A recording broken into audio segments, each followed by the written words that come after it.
Adjustment of dumpy sorry of satellite. अब हमने next topic जो बहुत इंपॉर्टेंट टॉपिक है, अब ये स्टूडेंट्स क्या है, मेजरमेंट ऑफ हॉरिजॉन्टल एंगल। अब आपने क्या करना है, अब आपने हॉरिजॉन्टल एंगल मेजर करना देखना है। हॉरिजॉन्टल एंगल मेजर करना है with the help of what, with the help of vernier transit satellite. Vernier transit satellite की हेल्प से हमने क्या करने हैं, हॉरिजॉन्टल एंगल मेजर कैसे करने हैं, हम उस चीज के बारे में हम हमने थोड़ा स्टडी करना है डिटेल में। क्लियर? क्लियर? अब यहाँ पे लिखा हुआ है मेजरमेंट ऑफ हॉरिजॉन्टल एंगल्स। अब देखो तीन मेथड्स होते हैं, बेसिकली तीन मेथड्स होते हैं जो आपके सिलेबस में है, जिसकी मदद से जिनके थ्रू हम डंपी लेवल सॉरी अपने थर्ड से हॉरिजॉन्टल एंगल मेजर करते हैं। अब एक मेथड होता है सिंपल मेथड, सबसे पहला ए पार्ट जो यहाँ पे लिखा हुआ, कौन सा मेथड लिखा है, ऑर्डिनरी मेथड। सेकंड मेथड होता है रेपिटेशन मेथड, और थर्ड मेथड होता है रीइटरेशन मेथड।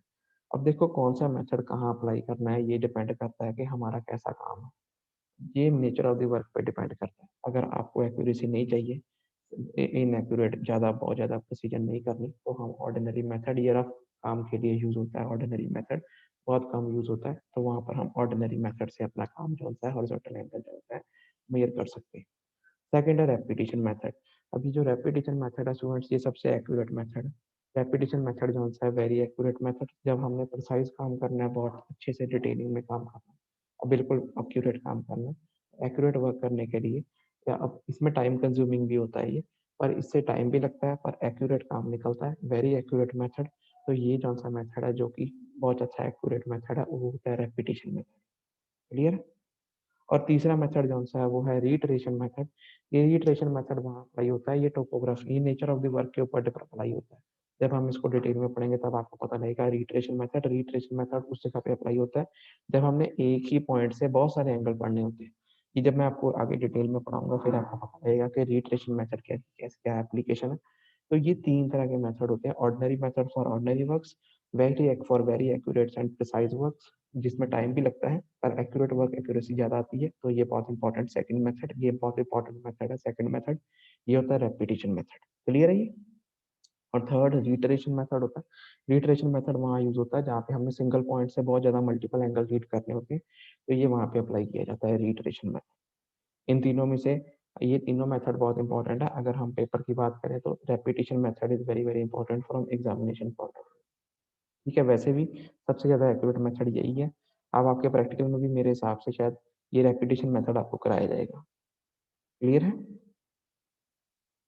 क्लियर है? हाँ जी सर।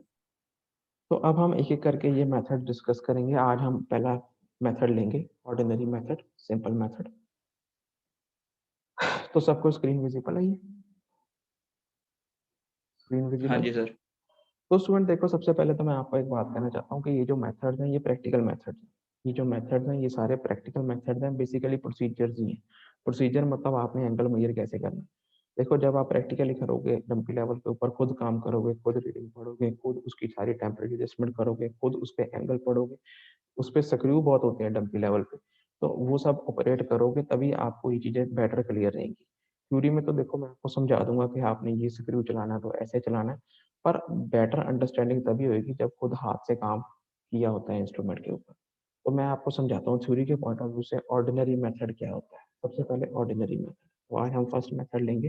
फर्स्ट मेथड ये आज हम डिटेल में पढ़ेंगे, ऑर्डिनरी मेथड। तो हम शुरू करते हैं। सब ये फिगर सबको दिख रही है स्टूडेंट? देखो ये फिगर दिख रही है सबको, ये वाली? हाँ जी सर। अब इसके अंदर देखो, एक ये हमारा इंस्ट्रूमेंट, ये है एक ओ पॉइंट दिख रहा है, ओ पॉइंट, ओ हाँ पॉइंट। जी। तो सपोज कर लो ये हमारा ए पॉइंट है, यहाँ पर हमने ये रेजिंग रॉड लगा रखी है ए पॉइंट के ऊपर, ये ए वाली रेजिंग रॉड दिख रही है सबको?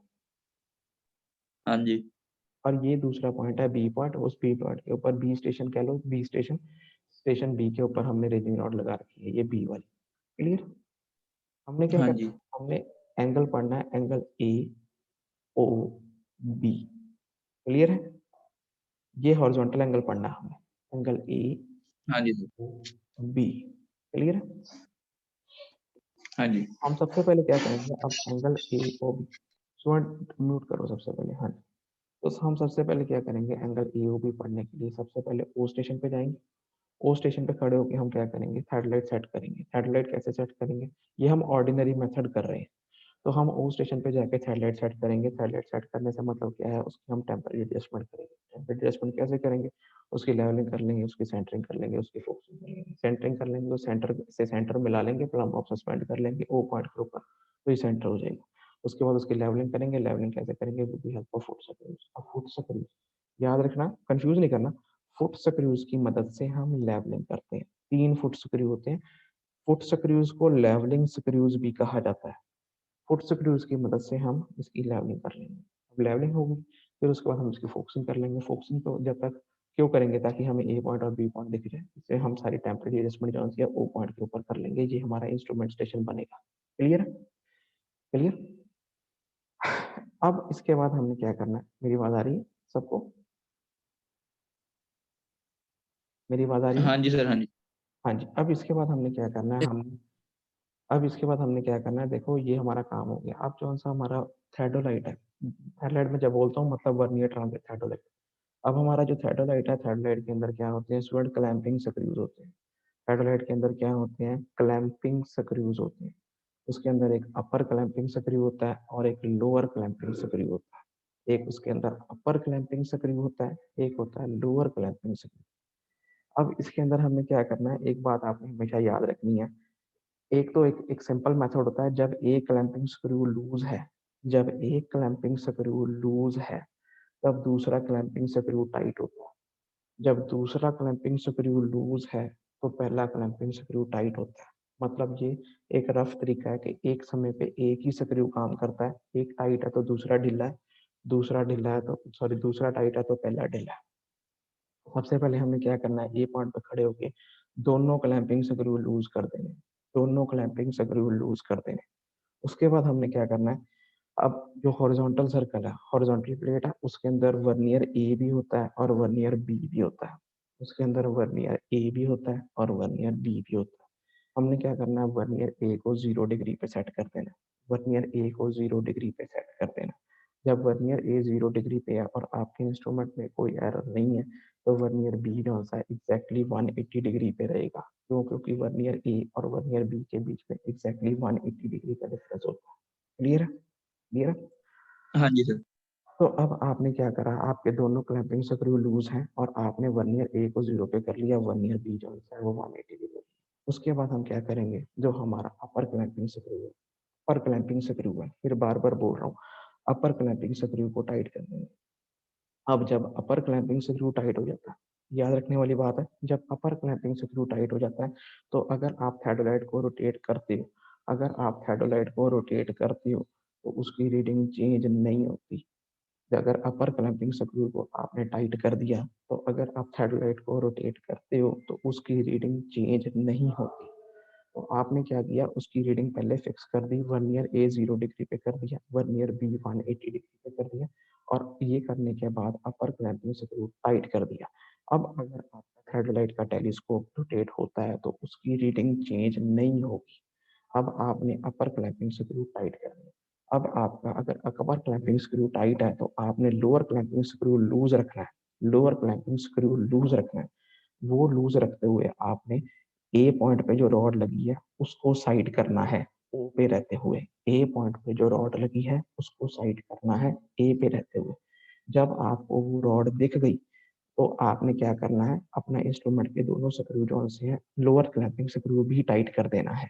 लोअर क्लैंपिंग स्क्रू भी टाइट कर देना है।